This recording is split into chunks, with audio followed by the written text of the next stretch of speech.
राधा नाम की एक औरत अपने पति रामलाल, एक बेटी सुमन और दो बेटों राहुल तथा विकास के साथ रहती थी। उसके दोनों बेटों की शादी हो चुकी थी। बड़ी बहू प्रिया और छोटी बहू रेखा व्यवहार से बहुत तेज थीं। सुमन इस घर की इकलौती बेटी थी, इसलिए उसके माता पिता और दोनों भाई उसे बहुत प्यार करते थे। घर में उसकी हर बात को महत्व दिया जाता था और सब उसे आंखों का तारा मानते थे। लेकिन कुछ समय बाद राधा और रामलाल दोनों ही इस दुनिया से चल बसे। उनके जाने के बाद धीरे धीरे घर का माहौल बदलने लगा। सुबह सुबह गांव का मुंशी सुमन के घर आया। उसने बड़े भाई को बुलाया और कहा, अरे राहुल बेटा, अब तुम्हारे पिताजी इस दुनिया में नहीं रहे। खेती बाड़ी और जो भी जमीन जायदाद है उसे तुम दोनों भाई आपस में बांट लो, नहीं तो आगे चलकर तुम्हारे बीच झगड़े और फसाद हो सकते हैं।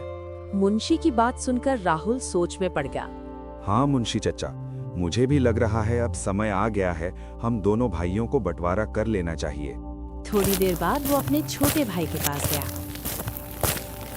विकास, अब हमें बंटवारा कर लेना चाहिए।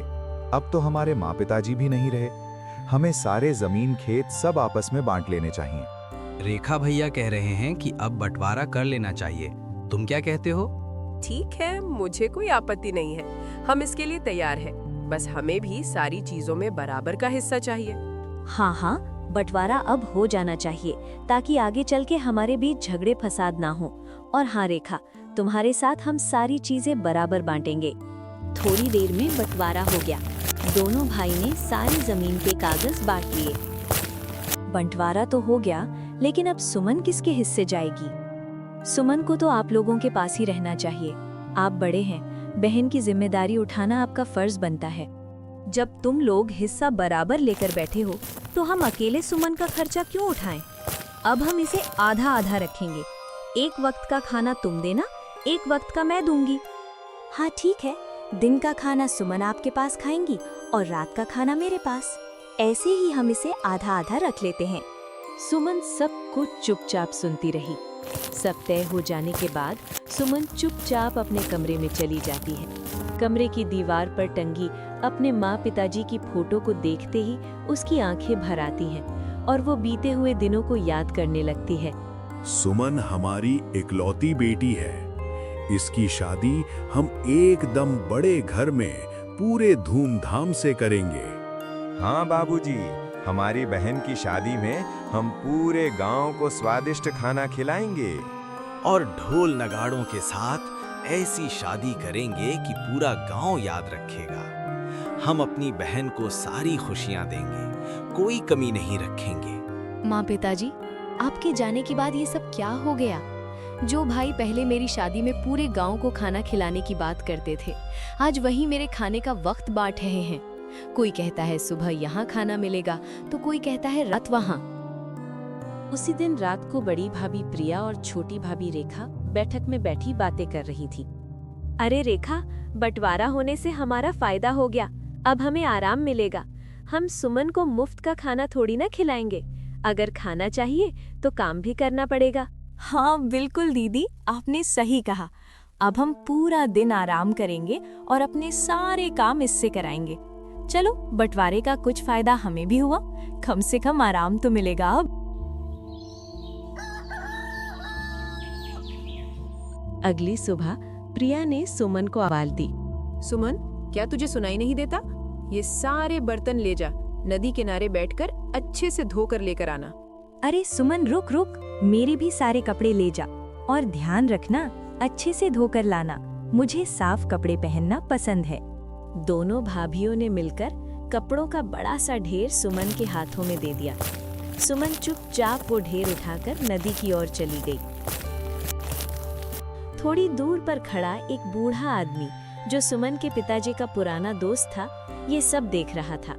हाय रे बेचारी सुमन, इन लोगों ने इसका क्या हाल कर दिया है। जब इसके माँ पिता जिंदा थे तब इसे राजकुमारी की तरह नाजों से पाला जाता था।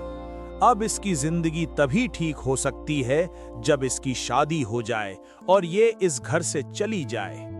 वही बूढ़ा उसी समय सुमन के घर गया। उस समय राहुल, विकास, प्रिया और रेखा सब आंगन में बैठे हुए थे।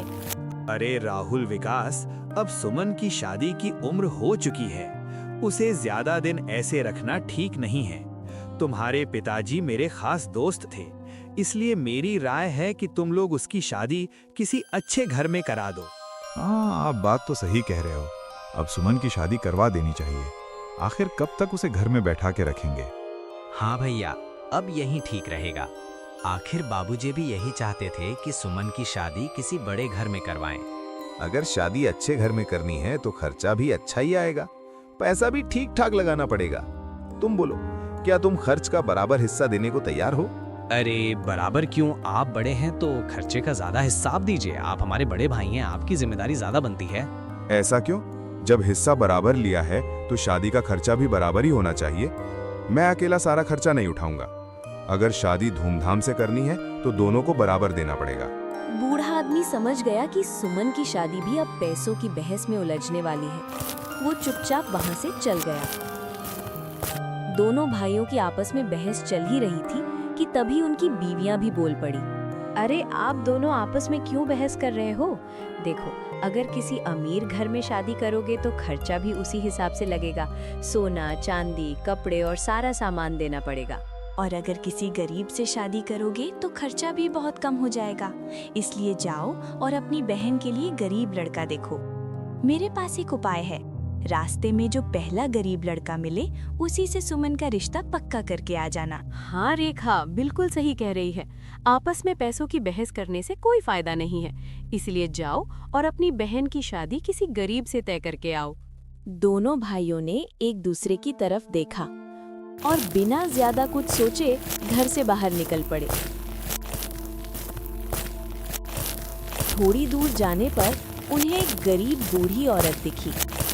वो दवा की दुकान के बाहर खड़े होकर बातें कर रही थी। राहुल और विकास वहीं खड़े होकर उसकी बातें सुनने लगे। बहन जी, आपके बेटे की तबीयत कैसी है? क्या अब उसने चलना शुरू किया? नहीं बहन, 2 साल हो गए। मेरे बेटे के साथ जो घटना घटी थी उसके बाद वो बिल्कुल चल फिर नहीं सकता। उसकी शादी की उम्र भी निकलती जा रही है। अब घर चलना भी मुश्किल हो गया है। अरे विकास, वो देखो, वो लड़का ना चल सकता है ना कोई काम कर सकता है। इससे हम सुमन से शादी की बात करें क्या? हाँ भैया, और अगर इसी से सुमन की शादी कर देंगे तो खर्चा भी बहुत कम पड़ेगा। हमें ज्यादा पैसा भी नहीं देना होगा। आखिर हमें भी अपने भविष्य के लिए बचत तो करनी होगी। माँ जी, क्या आपके बेटे की शादी हो चुकी है? क्या आप लोग कहाँ रहते हैं? नहीं बेटा, अभी इसकी शादी नहीं हुई है। हम इसी गांव में मंदिर के पीछे वाली गली में रहते हैं। माँ जी, हमें आपके घर ले चलिए, हम आपके बेटे की मदद करेंगे। मदद का नाम सुनते ही बूढ़ी औरत तुरंत तैयार हो गई और राहुल और विकास को अपने घर ले गई।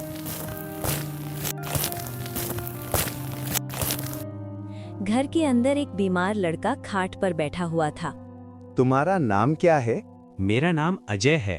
तुम हमारी बहन से शादी कर लो। मेरी बहन बहुत सुंदर, सुशील और संस्कारी है। आप ये क्या कह रहे हैं? आपकी बहन की जिंदगी बर्बाद हो जाएगी। आप लोग अच्छे घर के लगते हो और मैं ना चल सकता हूँ ना कोई काम कर सकता हूँ। मैं आपकी बहन से शादी नहीं कर सकता। मेरी वजह से उसकी पूरी जिंदगी खराब हो जाएगी। अरे तुम चिंता मत करो, हमें तुम्हारे गरीबी और तुम्हारी इस हालत से कोई फर्क नहीं पड़ता। मेरी बहन बहुत होनहार है, वो काम करके तुम्हें भी कमा के खिला लेगी। तुम्हें बस शादी करनी है। लड़के की माँ ने मन ही मन सोचा, ये लोग इतना कह रहे हैं शादी करने के लिए तो मुझे हाँ कर देना चाहिए। वैसे भी मेरे बेटे की ये हालत देखकर उससे कोई शादी करता नहीं। इस लड़की से शादी करके मेरे बेटे की जिंदगी भी संवर जाएगी। अगर आप लोग इतना कह रहे हैं तो हमें कोई आपत्ति नहीं है। मैं आपकी बहन की शादी अपने बेटे से करवा दूंगी। दोनों भाइयों ने वही रिश्ता पक्का कर लिया और खुश होते हुए घर लौट आए, बिना ये सोचे कि इस फैसले का असर सुमन की जिंदगी पर क्या पड़ेगा। लड़का मिल गया है, अब जल्दी से सुमन की शादी करवा देंगे और उसे विदा कर देंगे। लेकिन एक बात है, सुमन को ये नहीं बताना कि वो लड़का चल नहीं सकता। उसे बिल्कुल भी पता नहीं चलना चाहिए कि उसकी शादी ऐसे लड़के से हो रही है। क्या वो चल नहीं सकता? आप दोनों किससे रिश्ता तय करके आ गए? अरे ये क्या कर दिया आप लोगों ने? लेकिन एक बात है, अब हमारे जेब से पैसे तो नहीं खर्च होंगे। अब जो हो गया सो हो गया। सुमन को कुछ मत बताना। हम 2 दिन के अंदर उसकी शादी करवा देंगे और चैन की जिंदगी जिएंगे। इतना कहकर दोनों भाई वहां से चले गए। उनके जाते ही दोनों भाभियां आपस में बात करने लगीं। हमने तो कहा था किसी गरीब से शादी करवा देना, लेकिन ये तो अपनी ही बहन के लिए ऐसे लड़के से रिश्ता तय कराएं जो चल भी नहीं सकता। अब इसमें हमारी क्या गलती? जो होगा उसके भाई ही जाने। अच्छा भी है, हमारे पैसे भी बच गए। हमें क्या, उसकी शादी किसी से भी हो। सुमन, तुम्हें एक जरूरी बात बतानी है। तुम्हारे भाइयों ने तुम्हारा रिश्ता तय कर दिया है। 2 दिन में तुम्हारी शादी हो जाएगी। पर भाभी, मेरी शादी ऐसे अचानक? मुझे तो भैया ने बताया भी नहीं कि मेरी शादी कहाँ और किससे होने वाली है। अरे बाप रे, बड़ी आई। तुझे क्यों जानना है तेरी शादी कहाँ और किससे हो रही है? जब मेरी शादी हुई थी तो मैंने तुम्हारे भैया को देखा तक नहीं था। माँ पिताजी, आप देख रहे हैं ना, आपकी सुमन की शादी होने वाली है। काश आज आप दोनों यहाँ होते तो कितने खुश होते। सुमन उस रात अपने माँ पिताजी को याद करके बहुत रोई। सुमन की शादी उसी लड़के से कर दी गई। सुमन को जरा भी अंदाजा नहीं था कि उसका पति चल फिर नहीं सकता। शादी के बाद सुमन ससुराल पहुंची। सुमन की नजर अपने पति पर पड़ी और उसी पल उसे सच्चाई पता चल गई कि वो चल नहीं सकता। बेटी, स्वागत है तुम्हारा। अब ये घर तुम्हारा ही है। तुमने मेरे बेटे से शादी करके हमारे ऊपर बहुत बड़ा उपकार किया है। तुम आज से हमारे घर की लक्ष्मी हो। भाभी, आप बहुत अच्छी हैं। आपको पता है, हम शादी के मंडप तक बहुत मुश्किल से भैया को लेकर गए थे। सुमन चुपचाप अपने कमरे में चली गई और फूट फूट कर रोने लगी। हे भगवान, ये क्या हो गया मेरे साथ? मेरे भाइयों ने मेरी शादी एक ऐसे इंसान से कर दी जो ना चल सकता है, ना कुछ काम कर सकता है। और तो और किसी ने भी मुझे बताया तक नहीं मेरी शादी किससे हो रही है। रोते रोते उसने अपने मायके से लाया सामान खोलना शुरू किया। पहले उसने मिठाई का डिब्बा खोला।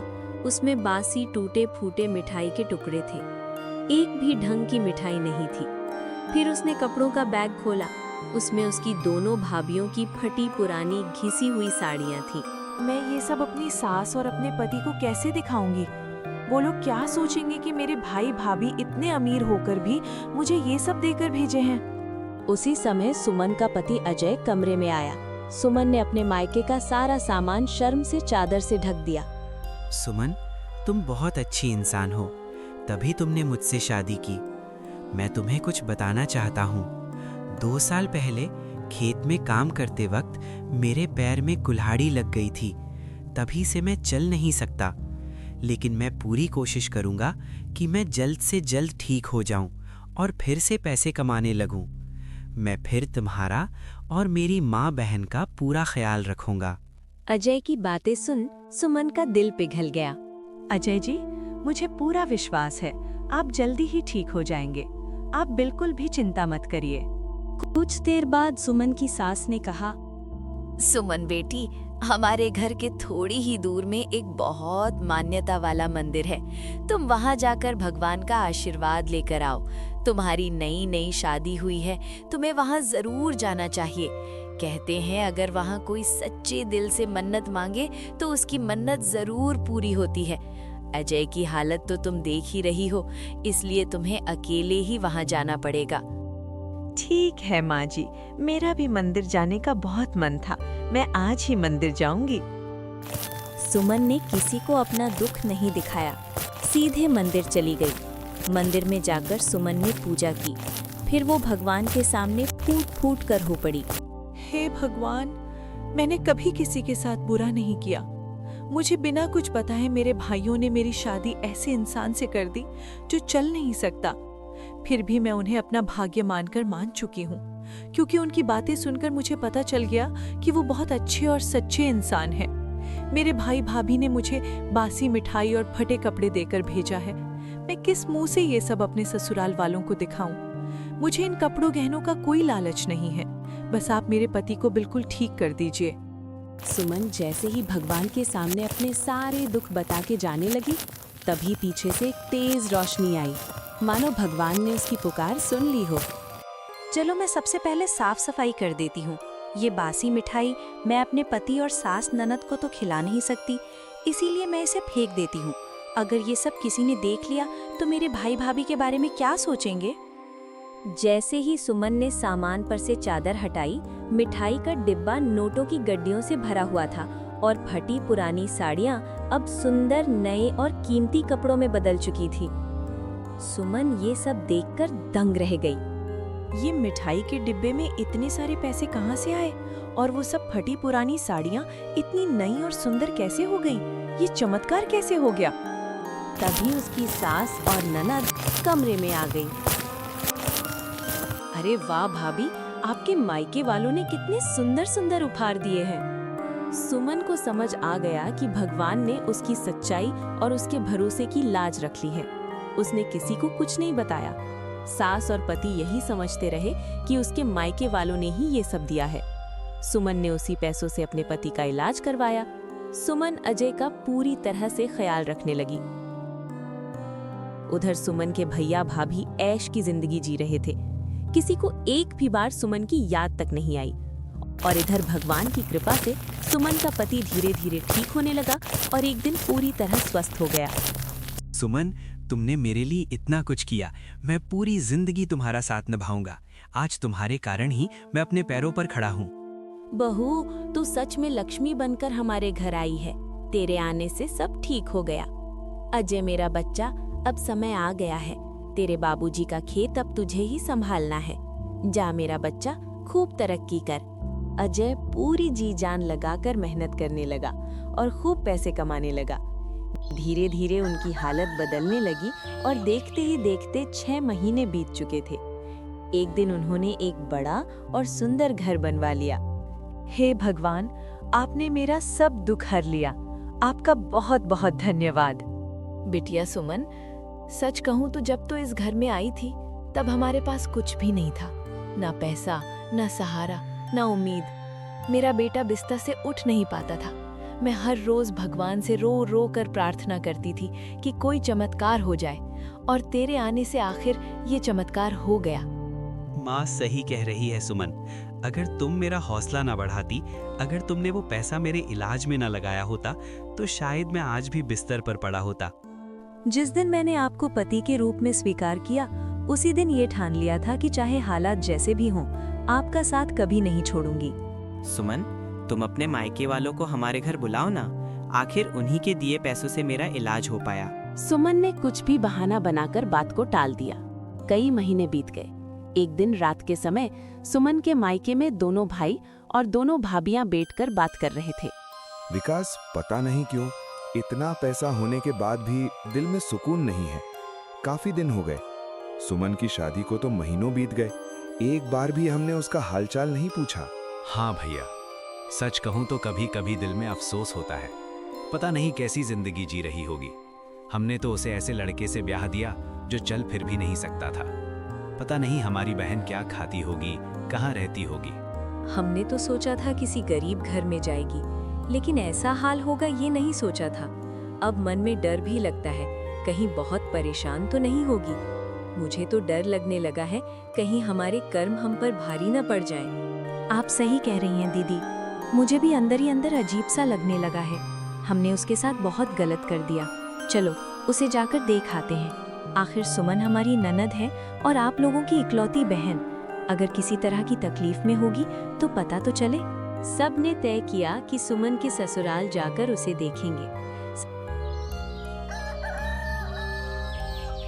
ससुराल पहुंचने पर जब वे लोग उस जगह आए जहां पहले झोपड़ी थी, तो उनकी आंखें खुली की खुली रह गईं। अरे यहाँ तो पहले छोटी झोपड़ी थी, ये इतना बड़ा घर किसका है? सुमन का ससुराल तो यहीं था। भाई साहब, यहाँ कुछ महीने पहले हमारी बहन सुमन की शादी हुई थी, उसका घर कहाँ है? अरे भाई साहब, आपको नहीं पता क्या? यही तो आपकी बहन का घर है। सुमन के आने के बाद सब कुछ बदल गया। वो लड़का अजय जो चल नहीं पाता था, आज बिल्कुल ठीक है और खूब पैसे कमाने लगा है। ये घर, ये सब कुछ आपकी बहन का है। ये सुनते ही सुमन के भाइयों और भाभियों के चेहरे पर शर्म और हैरानी दोनों थी। वे सब तुरंत ही घर के अंदर चले गए। जैसे ही वे घर के अंदर जाते हैं, सुमन उन्हें देखकर रोने लगती है। भैया भाभी, आप लोग यहाँ इतने दिनों बाद, आपको आपकी बहन की याद कैसे आ गई? मुझे तो लगा आप भूल गए हैं कि आपकी एक सगी बहन भी है। आप सभी को प्रणाम। आइए, अंदर आइए, आपका स्वागत है। प्रणाम भैया जी, भाभी जी, आपका स्वागत है। आपको यहाँ देखकर बहुत खुशी हुई। मैं तो सुमन को कह ही रहा था कि आप सबको घर बुलाएं। और भाभियां घर के अंदर बैठते ही चारों तरफ देखने लगी। उनकी आंखों में हैरानी साफ दिख रही थी। सुमन ने उनकी खूब खातिरदारी की, तरह तरह के पकवान उनके सामने रख दिए। ये सब कैसे हो गया? इतने कम महीनों में इतना बड़ा बदलाव, और ये अजय तो बिल्कुल ठीक खड़े हैं। आपकी तो छोटी सी झोपड़ी थी, अचानक ये इतना सुंदर घर कैसे बन गया? ये सब आप लोगों की ही कृपा है। अगर आप लोग मदद ना करते तो शायद मैं आज भी बिस्तर पर होता। हमारी कृपा मतलब? ये आप क्या बोल रहे हैं? हमें कुछ समझ नहीं आ रहा है। हाँ बेटा, ये सब आप ही लोगों की देन है। आपने जो पैसे सुमन को देकर भेजा था, उसी से मेरे बेटे का इलाज हुआ। डॉक्टर, दवाइयाँ, इलाज सब उसी पैसों से हुआ। और फिर जब बेटा ठीक हुआ तो इसने मेहनत शुरू की। भगवान ने मेहनत का फल दिया और आज ये घर बन पाया। इतना सुनते ही भाई भाभियों के चेहरे का रंग उड़ गया, जैसे किसी ने जमीन खींच ली हो। वो सब अपने मन में बोलने लगे, ये क्या बोल रही है? हमने तो एक पैसा भी नहीं दिया था। हमने तो सिर्फ बासी मिठाई के टुकड़े दिए थे और फटे पुराने कपड़े। मैंने तो अपनी पुरानी फटी साड़ी निकाल कर दे दी थी। ये पैसा कहाँ से आया? सब एक दूसरे की तरफ देखने लगे। उनके चेहरे पर शर्म, डर और हैरानी साफ झलक रही थी। सुमन सब सुन रही थी। वो जानती थी सच्चाई क्या है, लेकिन उसने कुछ नहीं कहा। सुमन का बड़ा भाई अपने आप को रोक नहीं पाया और रोते रोते सारा सच बता दिया। नहीं, अब मैं और झूठ नहीं बोल सकता। सच यही है कि ये सब हमने नहीं किया। हमने अपनी बहन को 1 रुपया भी देकर नहीं भेजा था। और तो और हमने इसे ये तक नहीं बताया था कि अजय चल फिर नहीं सकता। आज सच बोलते हुए दिल फट रहा है, लेकिन यही सच्चाई है। हम दोनों ने मिलकर अपनी ही बहन के साथ बहुत बड़ा अन्याय किया। जिस बहन को हमारे माँ बाप ने नाजों से पाला, उसी बहन को हमने बोझ समझ लिया। हमने सोचा था कि ये हमारी जिंदगी से चली जाएगी तो हमारा खर्चा कम हो जाएगा, लेकिन ये नहीं सोचा कि भगवान सब देख रहा है। मैं आज शर्म से सुमन से नजरें तक नहीं मिला सकता। मैंने ही पुराने फटे हुए कपड़े दिए थे। आज सोचती हूँ तो समझ आता है कि हम कितने पत्थर दिल थे। हमने मिठाई के नाम पर बासी टूटे हुए टुकड़े दिए थे। हमें लगा था कि किसी को क्या पता चलेगा, लेकिन भगवान ने सब देख लिया। हे भगवान, तो फिर ये सब धन, ये अच्छे कपड़े, मेरे बेटे का इलाज के पैसे, ये सब कहाँ से आया? अगर मायके से नहीं आया तो ये चमत्कार कैसे हुआ? बेटी, तू सच में लक्ष्मी का रूप है। तू हमारे घर आई और हमारी किस्मत बदल गई। सुमन, आज सच बताओ। अब कोई डर नहीं, कोई मजबूरी नहीं। अगर तुमने सच छुपाया है तो वो भी किसी बड़ी वजह से ही होगा। जब मैं इस घर में आई थी और मुझे पता चला कि मेरे पति चल फिर नहीं सकते, और फिर देखा कि मेरे भाई भाभी ने मुझे बासी मिठाई और फटे पुराने कपड़े दिए हैं, तो मेरा दिल पूरी तरह टूट गया था। मैंने किसी से शिकायत नहीं की, ना अपनी सास से, ना अपने पति से। माँ जी ने मुझे वो मान्यता वाला मंदिर जाने भेजा तो मैं मंदिर चली गई। भगवान के सामने बैठकर मैं बहुत देर तक रोती रही। मैंने भगवान को सब कुछ सच सच बता दिया। फिर मैं घर लौटी और जब अपने कमरे में सामान खोला तो मेरी आंखें खुली की खुली रह गईं। वो फटे कपड़े सुंदर नए वस्त्र बन चुके थे और मिठाई का डिब्बा नोटों से भरा हुआ था। मुझे उसी पल समझ आ गया कि ये सब भगवान का आशीर्वाद है। लेकिन मैंने सोचा, अगर मैं सच बता दूंगी तो मेरे भाइयों की इज्जत मिट्टी में मिल जाएगी। इसीलिए मैंने कहा कि ये सब मायके से आया है। मैंने झूठ इसलिए बोला ताकि मेरे अपने बदनाम ना हो। चारों भाई भाभी जमीन पर बैठ गए और हाथ जोड़ लिए। बहन, हम सब माफी के लायक नहीं हैं। तूने हमारे लिए भगवान का दिया हुआ भी हमारे नाम कर दिया। आज समझ आया कि सच्चा रिश्ता क्या होता है। हम तो सिर्फ अपने फायदे के बारे में सोचते रहे और तू हमारे सम्मान की रक्षा करती रही। हमें माफ कर दो सुमन, हमसे बहुत बड़ा पाप हो गया।